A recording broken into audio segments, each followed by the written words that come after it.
महतरम उपस्थित मुसल्लियान इकराम, महान रब्बुल आलमीन दरबारे अगणित शुक्रिया। আল্লাহ রাব্বুল আলামিন আমাদেরকে যাচাই বাছাই করে পছন্দ করে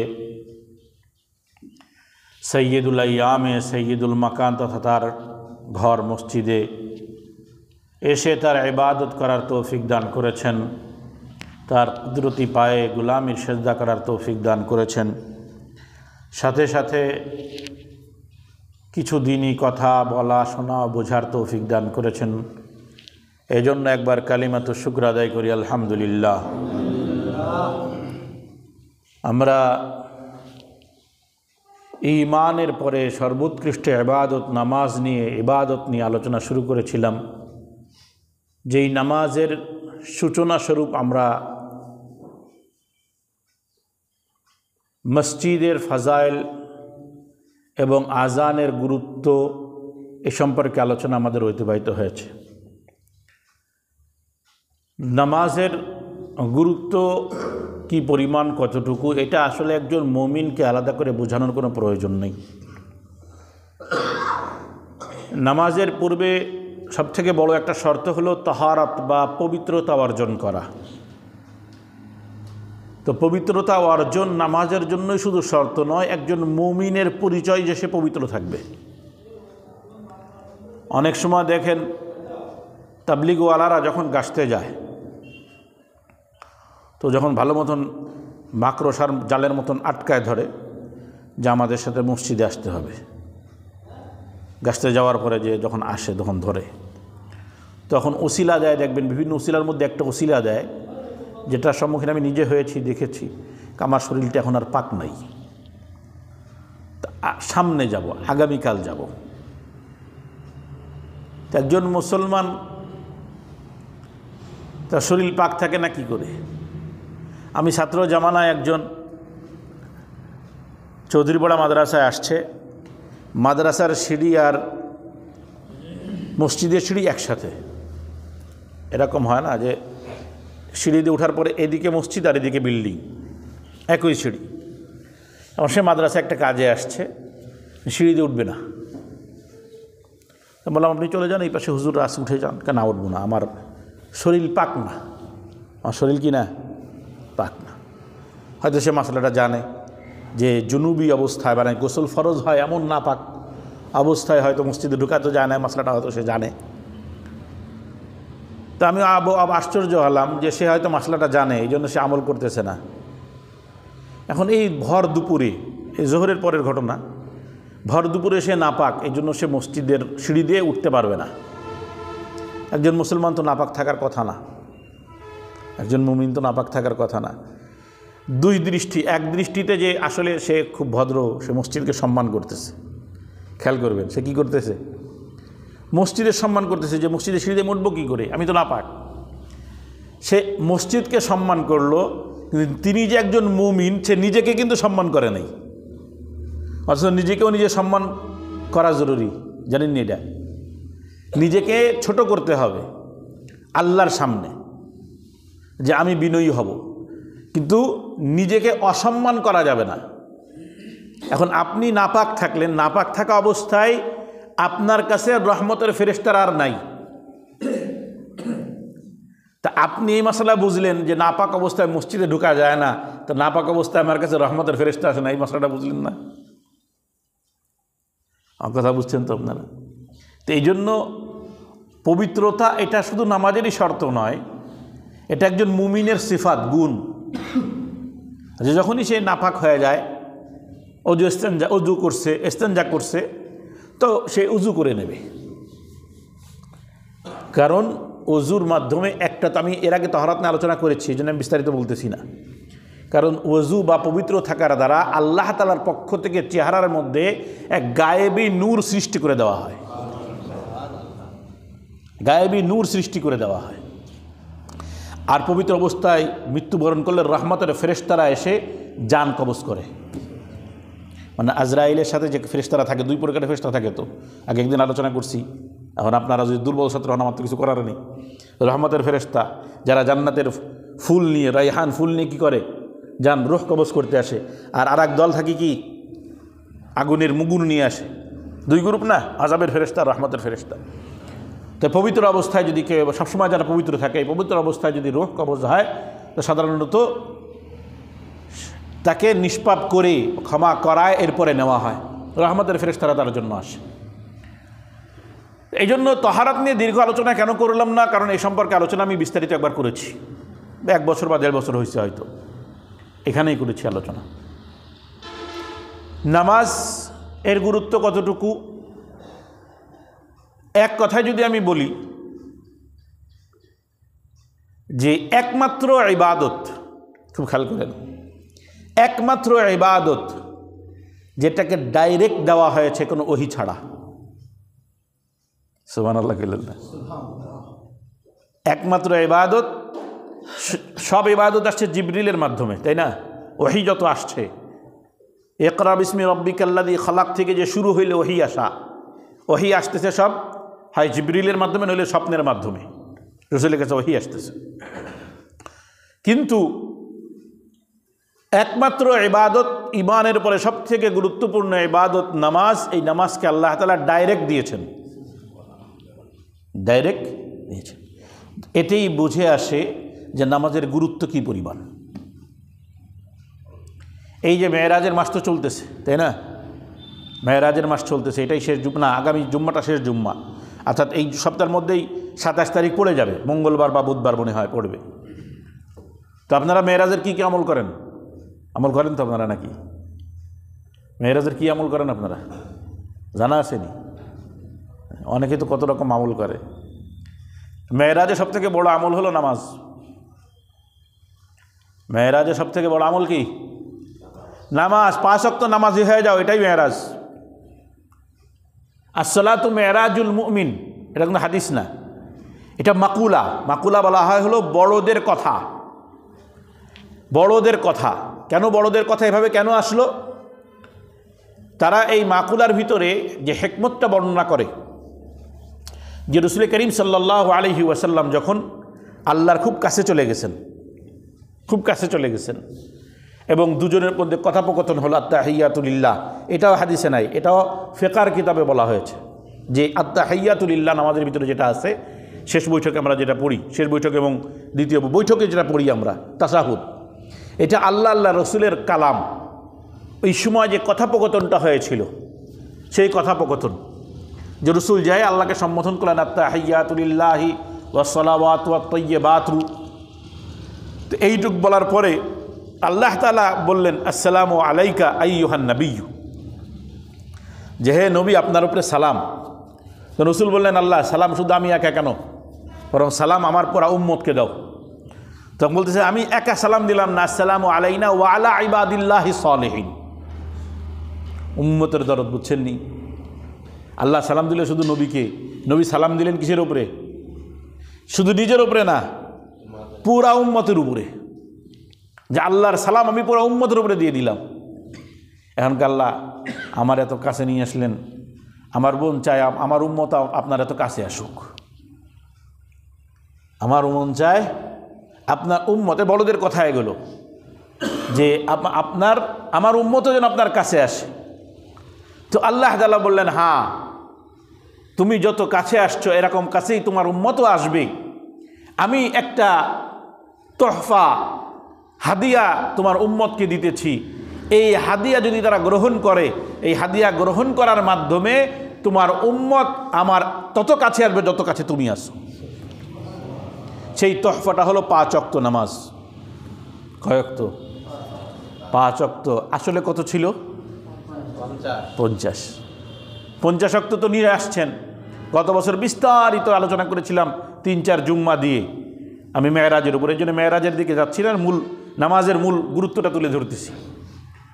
ফিরে আসলেন মুসা আলাইহিস সালাম, বলেন কত দিল? কি দিল? 50 ওয়াক্ত নামাজ। রাসূল খুব খুশি। কারণ কি খুশি কেন? 50 ওয়াক্ত নামাজ পেয়ে খুশি কেন? কারণ উম্মত আল্লাহর কাছে আসবে এই নামাজের মাধ্যমে, উম্মত আল্লাহর কাছে আসবে। তো এই জন্য রাসূল খুব খুশি। কিন্তু মুসা আলাইহিস সালাম বললেন দাঁড়াও, 50 ওয়াক্ত দেশে আমি বনি ইসরাইলের হল্লায় পড়ে যা বিপদে পড়ছি, আর আপনি বিপদে পড়েন না, যান কুমান। কুমাই নিয়ে আসেন। এখন রসুল গেছেন, অন্য হাদিসে আসছে এইভাবে কয়েকবার যাইতে যেতে 5 ওয়াক্ত কুমাইতে কুমাইতে 5 ওয়াক্ত যখন চলে আসছে, 5 ওয়াক্ত যখন চলে আসছে, তখন আবার বলছে আবার যান, আরও কমান। রসুল নিজেই বলছেন আমি তো লজ্জা পাইতেছি, আর কত যাব। আল্লাহ দিছেন এমন এক জিনিস যেই জিনিসের উপরে যদি আমল করে আমার উম্মত, তো আল্লাহর একদম কাছে চলে যাবে। এখন এই জিনিসটা কমাইতে কমাইতে আর কত কমানো যায়, আমার লজ্জা লাগে, আমি আর যাব না। আমার মাওলা ওয়াহি পাঠাইলেন, হাবিব 50 ওয়াক্ত দিছিলাম, কমাইতে কমাইতে 5 ওয়াক্ত নিয়ে আইছেন, কিন্তু মাওলার পক্ষ থেকে তো 50 ওয়াক্তের ফয়সালা আগেই হয়ে গেছে। তো আপনি যেহেতু কমাইছেন, তো আপনার চাওয়া আমি অপূর্ণাঙ্গ রাখবো না, কিন্তু আমার দেওয়াও আমি অপূর্ণাঙ্গ রাখবো না। আমি মাওলা 50 ওয়াক্ত দিয়েছিলাম, 50 ওয়াক্তই রেখে দিলাম। আর আপনি 5 ওয়াক্ত চেয়েছেন, আমি 5 ওয়াক্ত দিয়ে দিলাম। আপনার উম্মত 5 ওয়াক্ত নামাজে যখন আমার সামনে দাঁড়াবে, আমি মাওলার কালাম কোনো পরিবর্তন হয় না। আমার পক্ষ থেকে ঘোষণা দিয়ে দিলাম, 5 ওয়াক্ত নামাজে বান্দা যখন দাঁড়াবে, আমার পক্ষ থেকে 50 ওয়াক্ত নামাজের পুরস্কার পেয়ে যাবে।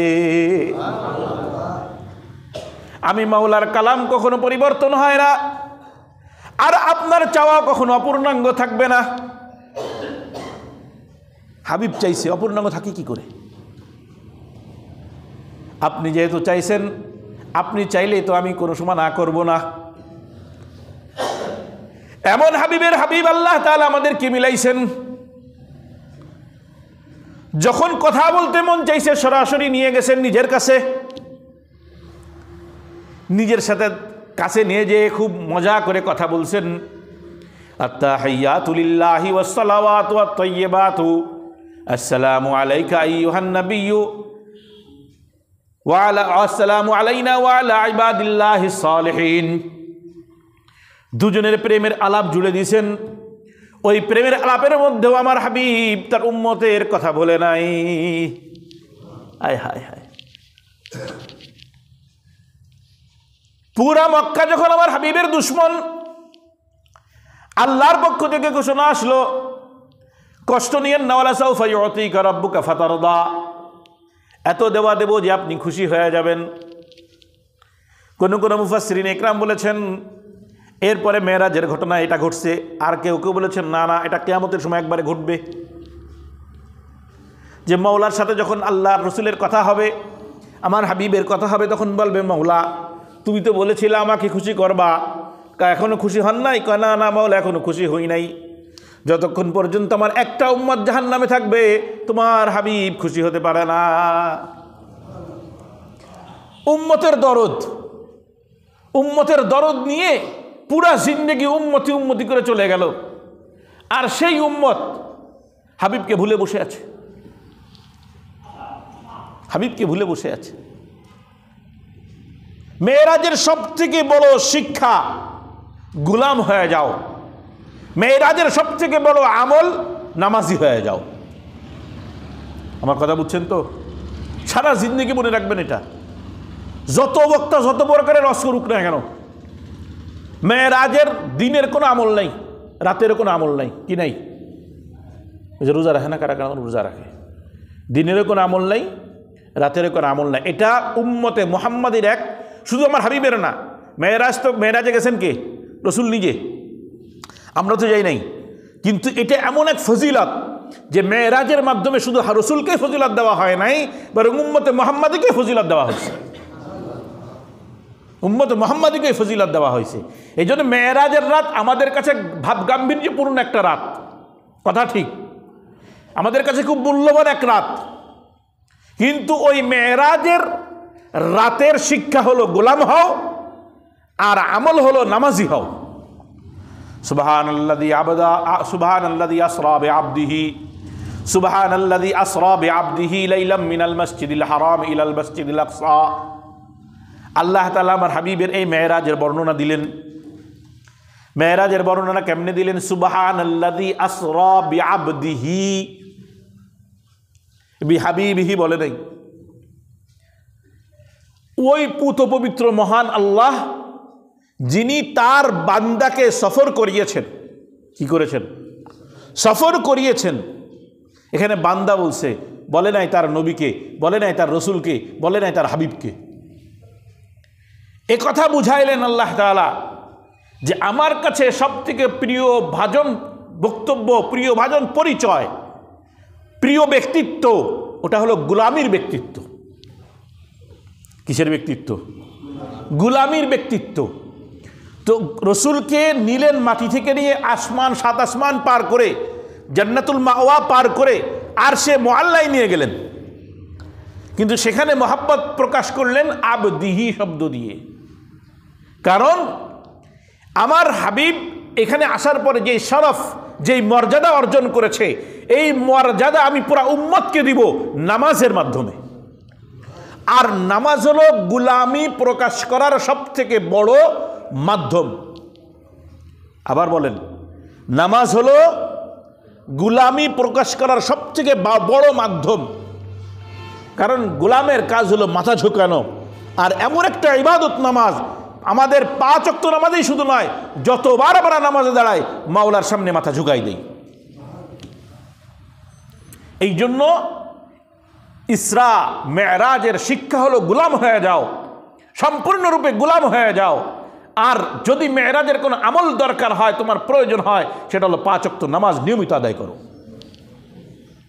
এটাই হলো গুরুত্ব। এর থেকে বড় গুরুত্ব আর কি চার নামাজের? যেই নামাজে গেলে মাওলাকে পাওয়া যায়, যেই নামাজে গেলে মেরাজের যে শরফ, সম্মান, সেই সম্মান অর্জিত হয়। অনেকেরা হাদিস বলে ফেলে যা সলাতু মেরাজুল মুমিন, না এটা হাদিস না। এটা বললে আবার অনেকে বলে বলবেন এই দেখো কি কয় এটা, অনেকে জানেন না, যেহেতু এটা মশহুর এই জন্য। আসসালাতু মেরাজুল মুমিন এটা হাদিস তো নয়, কিন্তু এটা মুমিনের ক্ষেত্রে প্রযোজ্য। কারণ হলো যে এই নামাজের মাধ্যমে বান্দা আল্লাহর সব থেকে কাছে চলে যায়, এই জন্য এটা মেরাজ। এই জন্য এটা কি মেরাজ। মুহতারাম, ঈমানের পরে, ঈমান প্রথম ইবাদত। ঈমান কি ইবাদত? প্রথম ইবাদত। ঈমান যে আমরা আনবো, আল্লাহর একত্ববাদকে যে স্বীকার করব, এটা হলো সর্বপ্রথম ইবাদত। নামাজ ইবাদত, আমরা আমলগুলোকে ইবাদত বলি, আকীদা বিশ্বাসকে একদিকে রাখি, কিন্তু পুরাটা মিলা ইবাদত, পুরোটা মিলা ইবাদত। তো প্রথম ইবাদত হলো এক আল্লাহর তাওহীদকে স্বীকার করা। এক আল্লাহকে স্বীকার করে নেওয়া যে আমি আল্লাহকে মানি, আল্লাহ ছাড়া আর কাউকে মানি না, এবং এক আল্লাহর ইবাদত করি, আর কারোর ইবাদত আমি করি না। এটা প্রথম ইবাদত, কালিমা তাওহীদের সাক্ষী দেওয়া। এরপরেই সর্বোৎকৃষ্ট সর্বমানের আমল হইল নামাজ। কারণ আপনি যে প্রথমে ইবাদতটা নিলেন, ঈমান, প্রথম ইবাদত কি? ঈমান। এই ঈমানের পরিচয় কি? ঈমান তো দিলের কাজ। কিসের কাজ? দিল। দিল দিল দিয়ে বিশ্বাস করা। জবানে একবার বলে দিলাম আমি এক আল্লাহকে মানি, এক আল্লাহর ইবাদত করি, দিলে ওই কথাটাকে বিশ্বাস করলাম। এরপরে আমলের মাধ্যমে ওই তাওহীদকে প্রকাশ করা। কিসের মাধ্যমে? আমলের মাধ্যমে। খেয়াল করবেন, মুখে স্বীকার করা, দিলে বিশ্বাস করা, আর কাজের মাধ্যমে, আমলের মাধ্যমে আল্লাহর তাওহীদকে প্রকাশ করা। এই আমলের মাধ্যমে যে আল্লাহর তাওহীদের প্রকাশ, এটা একমাত্র নামাজে হয়। অন্য অন্য ইবাদতে হয়, কিন্তু অন্য অন্য ইবাদত কোনোটা মাসিক, কোনোটা বাৎসরিক, কোনোটা কি জীবনে একবার। কিন্তু নামাজ যদি নফল ছেড়ে দেন, তো 5 ওয়াক্ত নামাজে যখন আপনি মাওলার সামনে দাঁড়ান, তো ওর দ্বারা আপনার গুলামি ফুটে ওঠে, ওর দ্বারা আপনার আল্লাহর মহাব্বত ফুটে ওঠে।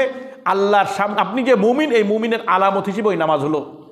দেখেন, রসুলের জামানায় কাফের মুশরিকরা ছাড়া কেউ নামাজ ছাড়তো না।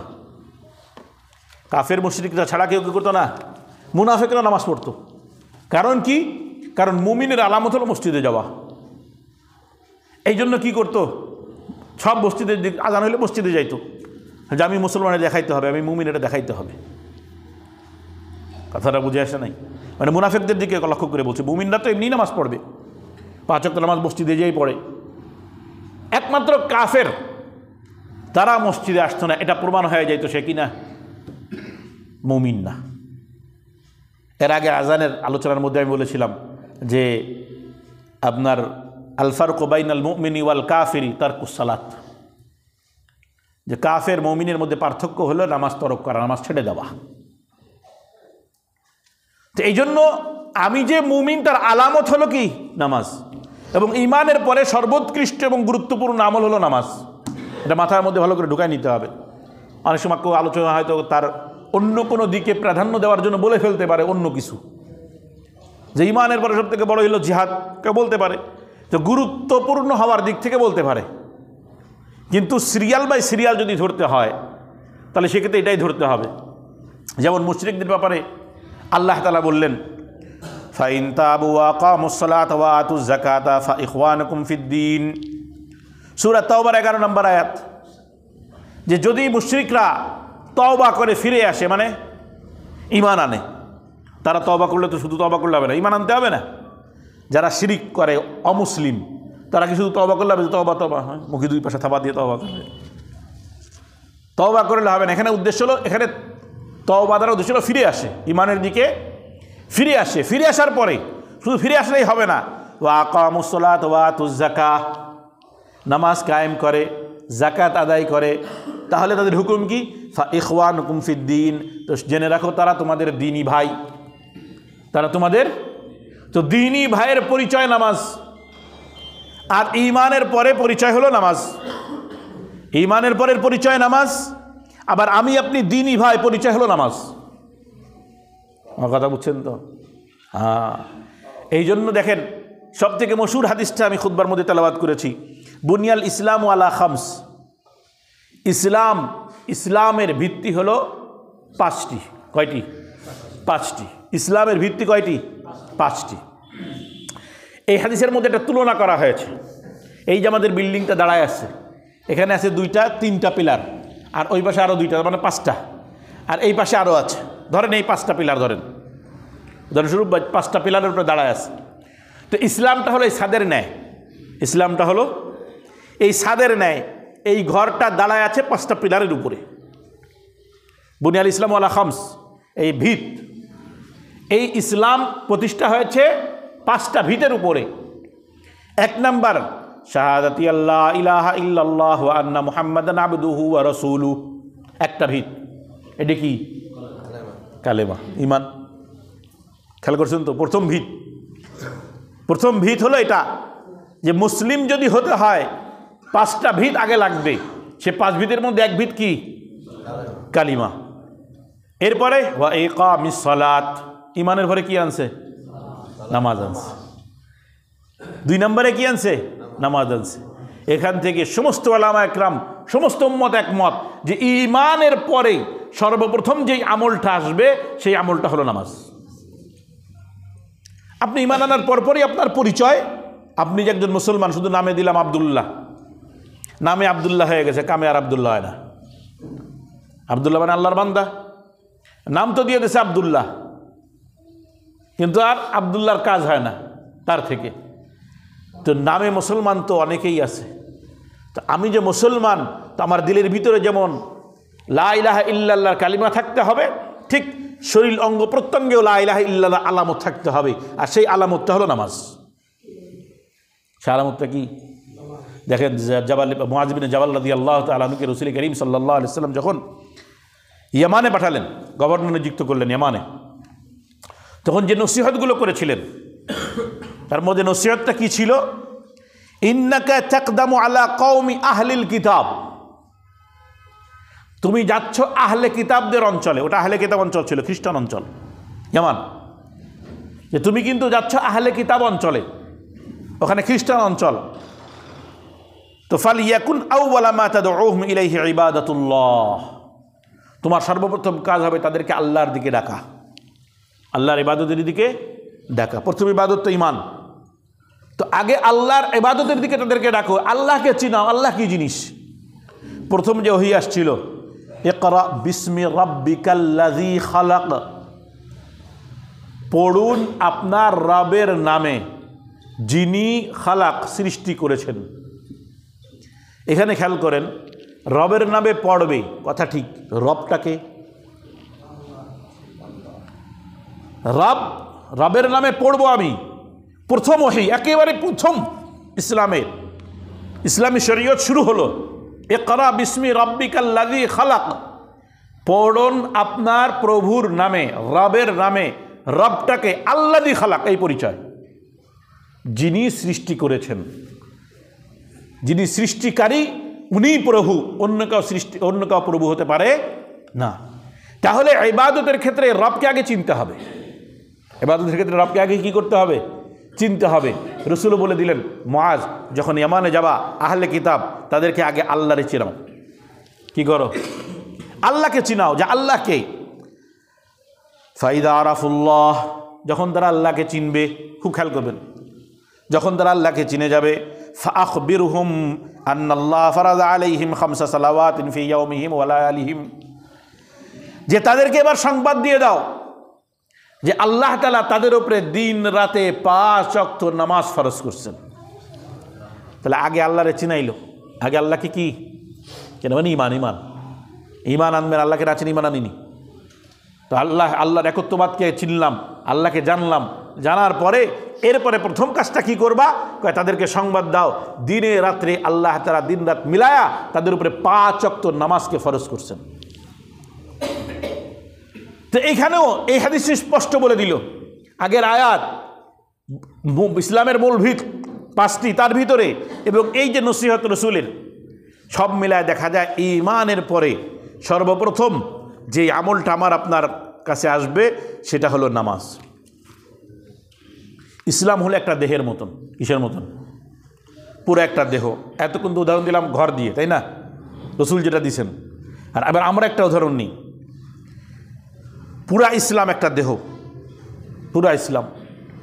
আর নামাজ হলো মাথা, চেহারা, মাথা। উদাহরণস্বরূপ একজন লোককে হত্যা করা হয়েছে গলা কেটে, মাথা পাওয়া যায় নাই। কি পাওয়া যায় নাই? মাথা। সঙ্গে সঙ্গে দেখে কেউ চেনবে যেটা কার দেহ, কার শরীর পড়ে আছে এখানে, এটা কি? হ্যাঁ, এই খবর না, কার লাশ। এরপরে হয়তো আস্তে আস্তে বিভিন্ন চিহ্ন দেখে বুঝবে। কিন্তু যদি অপরিচিত এলাকায় হয় তাহলে তার চেনার কোনো সুযোগই নেই। অপরিচিত এলাকায় লাশ ফেলায় রাখছে কেউ, কিন্তু মাথা নাই। কথাটা বুঝে আসে? আমি একবার দেখছিলাম এরকম এক মহিলার গলা কেটে পুরা ওই বস্তার মধ্যে ওই কী নাম মাথাটা আটকায়া স্টেশনের পাশে যে বড় পুকুর, ওই পুকুরে ফেলাই দিছে, আর মহিলার লাশ ট্রেনের নিচে বেঁধে দিচ্ছে,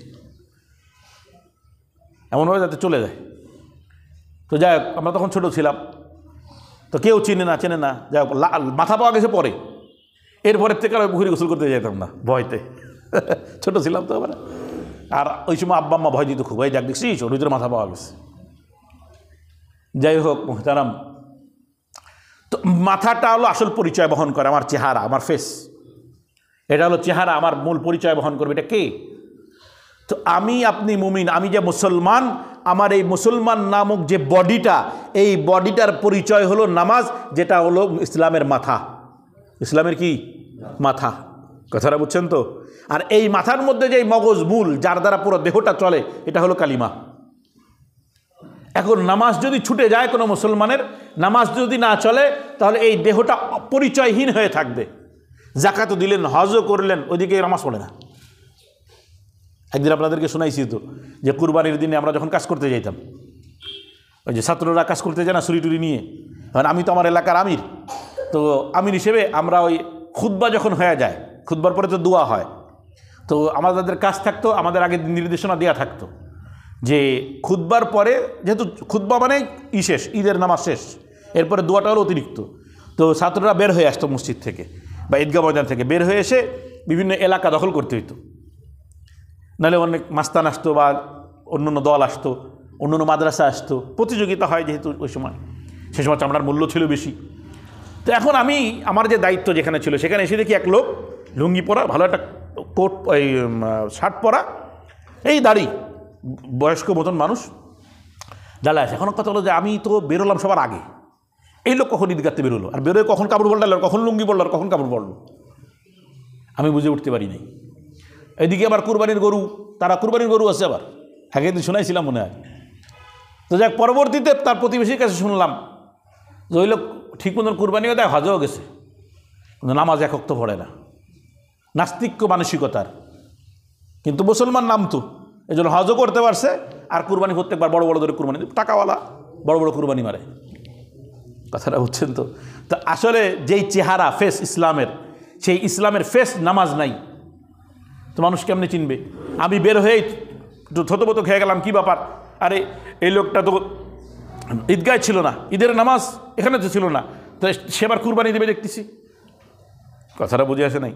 তো এই জন্য ইসলামের যে মূল পরিচয়, সেই পরিচয়টা হলো নামাজ, যে আমি যে মুসলমান, আমি যে মুমিন, এটা হলো আমার, আমি যে নামাজ পড়ি 5 ওয়াক্ত, এটা হলো তার আলামত। সাহাবা একরাম কোনো আমলকে ছেড়ে দেওয়াকে কাফের বলতেন না, যে কুফরি করেছে সে। নামাজ ছেড়ে দিলে বলতো এ কুফরি করেছে। কারণ কি? ইমানের পরিচয় তো নামাজ, ইমানের পরিচয়টা নামাজ।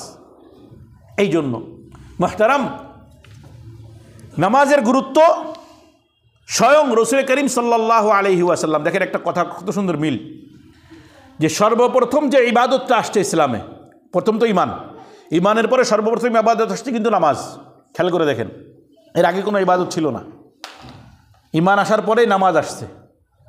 আর রাসূল বিদায়ের সময় যে ওসিয়তটা করে গেলেন, আসসালাতা আসসালাতু মা মালাকাত আইমানুকুম, নামাজের হেফাজত করো, নামাজের হেফাজত করো, আর তোমাদের অধীনে যেই গোলামবাদীগুলো আছে তাদের হক আদায় করো। মানে আল্লাহর হক আর বান্দার হক দুইটা একসাথে বলে গেলেন। আবার ওমর রাদিয়াল্লাহু তাআলা আনহু, আল্লাহু আকবার, উনি যখন খলিফা, ওনাকে তো গুপ্ত হত্যা করা হইল না, জানা আছে না ইতিহাস আপনাদের? ফজরের নামাজের সময় ওনাকে খঞ্জর মারা হইল।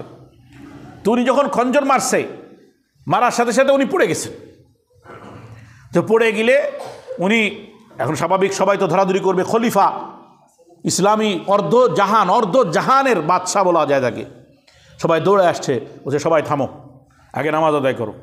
উনি দুইজনের কাঁধে করে চলে গেছেন, আর আব্দুর রহমান বিন আউফকে সামনে দিচ্ছেন যে আগে নামাজ আদায় করো, নামাজ আগে, চিন্তা করেন কে নামাজ। এর মধ্যে উনি বেহুশ হয়ে গেছেন। আব্দুর রহমান বিন আউফ রাদিয়াল্লাহু তাআলাকে সামনে দিয়ে উনি বেহুশ হয়ে গেছেন। এরপর যখন হুঁশ ফিরছে, খেয়াল করেন, যখন হুঁশ ফিরছে তখন বলতেছে যে আসাল্লান নাস। হুঁশ ফেরার পরে প্রথম কথা কি? উনি নামাজে ছিলেন, নামাজ পূর্ণাঙ্গ করতে পারেন নাই, আর একজনকে ইমামতি দিয়ে দিলেন, বেহুশ হয়ে গেছেন, হুঁশ ফেরছে, আসাল্লান নাস, এই মানুষ কি নামাজ পড়েছে? তো হ্যাঁ, মানুষ নামাজ পড়ে দিয়েছে। হ্যাঁ, উনি এবার শান্ত হলেন, শান্ত হয়ে বলতেছেন, আমা ইন্নাহু লা হাযযা ফিল ইসলাম লি আহাদিন তারাকা সালাত, ওই ব্যক্তির ইসলামে কোনো অংশই নেই যে নামাজ ছেড়ে দেয়। চিন্তা করছেন নি? আর আমাদের কাছে নামাজের গুরুত্ব কি? আজান হইছে, এত কাজে ব্যস্ত, ঠিক আছে কাজ সেরেনি, পরে দেখুন নে। আর সাহাবা একরাম এটাকে কুফরি মনে করতেন, যেটা ইসলামই তো নাই, ইমানই নাই। কারণ আসল ফেস তো নামাজ, ইসলামের ফেস হলো নামাজ। সুতরাং সেই ফেস যদি না থাকে তো তুমি মুমিন না কাফের, মুসলমান না অমুসলিম কেমনে বুঝবো? এইভাবে তারা নামাজের এত গুরুত্ব দিয়েছেন। মুহতারাম, হাতেম বালখি রহমতুল্লাহ আলাইহি অনেক বড় বুজুর্গ মানুষ ছিলেন, সময় শেষ, এই কথা বলে ছেড়ে দিচ্ছি, যে উনি নামাজে যখন দাঁড়াইতেন, ওনার এক ছাত্র জিজ্ঞেস করছে, হুজুর আপনি যখন নামাজ পড়তে যান, তা নামাজের সময় খুব প্রস্তুতি নেন, খুব সাজগোজ করে, তা বলছে আমি এইভাবে নামাজ পড়তে চাই যে যাতে আমি মনে করি যে এটাই আমার জীবনের শেষ নামাজ, নামাজের পরে আমার মৃত্যু হবে, নামাজের পরে আমার কি হবে? মৃত্যু হবে। এবারে নামাজে যখন দাঁড়াই তো চিন্তা করি ডান দিকে আমার জান্নাত আর বাম দিকে জাহান্নাম, আর পায়ের নিচে ফুলসিরাত, এইভাবে আমি নামাজ পড়ি। এই জন্য নামাজের আগে আমি খুব সাজগোজ করি এবং সতর্ক হয়ে যায়। কেমন বুজুর্গ এবার চিন্তা করেন, নামাজ একদিন ছুটে গেছে, জামাত ছুটে গেছে, নামাজ না জামাত ছুটে গেলে উনি খুব কান্নাকাটি করতেছেন, আল্লাহ আমার উপরে মনে হয় তোমার গজব আসছে, তুমি মনে অসন্তুষ্ট হয়ে গেছো, আমার জামাত ছুটে গেছে, খুব কান্নাকাটি করতেছে। তো কয়েকজন সান্ত্বনা দিছে যে হুজুর না, আলহামদুলিল্লাহ ছুটে গেছে, আপনি বুজুর্গ মানুষ, আল্লাহ আপনার পছন্দ করেন, আপনি নামাজ পড়ে নেবেন, ইত্যাদি ইত্যাদি। তিনি আরও কান্না শুরু করে দিয়েছেন, আরও কান্না, খেয়াল করেন, আরও কাঁদতেছে, ছোটো মানুষের মতন কাঁদতেছে। এখন সবাই যারা আশপাশে তারা বলছে, কী রে আমরা সান্ত্বনা দিলাম, আরও দেখি কান্দে, সান্ত্বনা দিয়ে তো বিপদে পড়ছে। তখন একজন বলছে, হুজুর আপনি এত কাঁদতেছেন কেন? সবাই তো সান্ত্বনা দিল, কয়েকজন আসলো, তো আপনি আবার কান্দা বাড়াই দিয়েছেন। আমি নামাজ ছুটে যাওয়ার জন্য এখন আর কাঁদতেছি না। আজকে যদি আমার কোনো সন্তান মারা যেত তা পুরা বাল্খ, ওনার এলাকা বাল্খ, পুরা বাল্খ আমার বাড়িতে চলে আসতো আমাকে সান্ত্বনা দেওয়ার জন্য। আর আমার একটা জামাত ছুটে গেছে, মাত্র 2-3 জন লোক আসছে আমাকে সান্ত্বনা দিতে। মানুষ দিনকে ভুলে গেছে, দুনিয়া পেয়ে গেছে, এই জন্য কাঁদতেছে। আগে কাঁদতেছিল না জামাত ছুটার জন্য, যখন সান্ত্বনা দিছে 2-3 জন, তখন ওনার আরও খারাপ লাগছে। যাই হায়, পুরা বলখের মানুষ আমাকে সান্ত্বনা না দিয়ে মাত্র অল্প কয়েকজন মানুষ সান্ত্বনা দিছে। আজকে যদি আমার সন্তান মারা যেত, তাহলে পুরা বলখের মানুষ আসতো আমাকে সান্ত্বনা দিতে। এই কথা দ্বারা উনি বুঝাইতে চাইল যে আমার সন্তান হারানোর থেকেও বড় ক্ষতি হয়ে গেছে জামাত ছুটে যাওয়ায়। এত গুরুত্ব দিতেন তারা নামাজের, জামাতের। আজকে নামাজের গুরুত্ব আমাদের কাছে একেবারে নগণ্য হয়ে গেছে। ইনশাআল্লাহ এর উপরে আমি আলোচনার সামনে চলবে, নামাজ ছাড়ার ভয়াবহতা কী এবং নামাজের আরও কিছু গুরুত্ব নিয়ে আমরা আগামী সপ্তাহে ইনশাআল্লাহ আলোচনা করব। সবথেকে বড় কথা, যে মেসেজটা আমি আপনাদেরকে শুরুতেই দিলাম, এখন লোক আসছে আবারও দিচ্ছি, মেরাজ। মেরাজের শিক্ষা হলো গোলাম হওয়া। কি হওয়া বলেন আমার সাথে? গোলাম হয়ে যাওয়া, আল্লাহর সামনে নিজেকে গোলাম বলে পরিচয় দেওয়া। এটা হলো মেরাজের মূল শিক্ষা। মেরাজের কোনো আমল নাই। মেরাজের কি নাই? মেরাজের রাতে অথবা দিনের কোনো আমল নাই। প্রথম শিক্ষা হলো যে আমি একজন গোলাম, এটা পরিচয় আল্লাহর সামনে তুলে ধরা, যেটার পরিচয় আল্লাহ তাআলা ওই সূরা বনী ইসরাঈলের মধ্যে দিয়ে দিয়েছেন, সুবহানাল্লাযী আসরা বিআবদিহি লাইলাম মিনাল মাসজিদিল হারাম ইলাল মাসজিদিল আকসা। এখানে আল্লাহ রসুলকে আল্লাহ নিজে গোলাম বলে পরিচয় দিয়েছেন, যে আমি আমার গোলামকে নিয়ে গেছি আমার কাছে। এখন বাকি গোলাম, তোমরা যদি আমার কাছে আসতে চাও তো আমি আরেকটা জিনিস তোমাদেরকে দিয়ে দিলাম, 5 ওয়াক্ত নামাজ। 5 ওয়াক্ত নামাজে যদি তোমরা দাঁড়াও তো আমার হাবিব আমার যত কাছে আসছে, তোমরা আমার তত কাছে চলে আসবা। তো মেরাজের আমল হলো পুরা জিন্দগি 5 ওয়াক্ত নামাজের ইহতিমাম করা, গুরুত্ব দেওয়া। এটা হলো মেরাজের আমল। আর মেরাজের শিক্ষা হলো গোলাম হওয়া। দুইটা মূল বিষয় আজকে বললাম। মেরাজের শিক্ষা গোলাম হয়ে যাও, আর মেরাজের আমল হলো 5 ওয়াক্ত নামাজি হয়ে যাও। আল্লাহ তাআলা আমাদেরকে তৌফিক দান করুক। আখিরু দাওয়ানা আলহামদুলিল্লাহি রাব্বিল আলামিন।